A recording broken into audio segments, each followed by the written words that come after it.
কখন বুঝবেন একটি মেয়ে মানুষ বড় হয়ে গেছে, সে সংসারী হয়ে গেছে, তার মধ্যে অনেক দায়িত্ব কর্তব্য চলে এসেছে। আজকে বাণিজ্য মেলার অফারে আমি কি কিনলাম সেটাই তোমাদের সাথে শেয়ার করব। এখানে আমি বিশাল সাইজের একটি মগ কিনেছি, যেটাতে আমি অনেক বেশি করে চা খেতে পারবো। মগটা পুরো আমার ফেসের সমান। এই সুন্দর কিউট চায়ের কাপটি নিয়েছিল মাত্র 150 টাকা।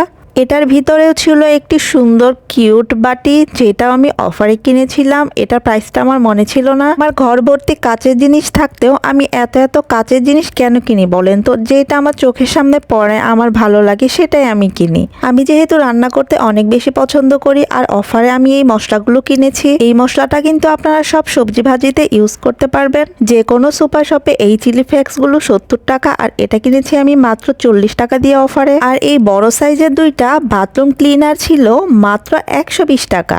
আর যারা আমার কমেন্টে বাজে বাজে কথা বলেন, আমি কিন্তু এগুলো দিয়ে তাদের দাঁত একদম ব্রাশ করে দিব। এই ব্যাগটার মধ্যে ছিল 4 কেজির কাপড় ধোয়া পাউডার, মাত্র অফারে নিয়েছিল 300 টাকা। এই অফারগুলো কিন্তু আপনারা পুরো বাণিজ্য মেলার 1 মাস ব্যাপী পেয়ে যাবেন। অফারে কিন্তু আমার এইসব কেনাকাটা করতে অনেক বেশি ভালো লাগে। ও আচ্ছা, আর একটা ব্যাগ আছে। এই ব্যাগের মধ্যে ছিল একটি মগ, যেটা আমি ফ্রিতে পেয়েছিলাম। আর এটা কি ফ্রিও বলা চলে না, আমি এটা লটারিতে পেয়েছিলাম। মানুষের কপাল কতটা দুর্ভাগ্যজনক হলে এইরকম একটা গিফট পেতে পারে। আচ্ছা যাই হোক, আমি এটা নিয়েই হ্যাপি থাকি। আর এখানে ছিল একটি ফুল ক্রিম গুঁড়ো দুধের প্যাকেট, আর এটার প্রাইস নিয়েছিল মাত্র 300 টাকা। আর যখন দেখবেন আপনি নিজের জন্য কিছু না কিনে এসব জিনিস কিনছেন, তখনই ভাববেন আপনি বড় হয়ে গেছেন।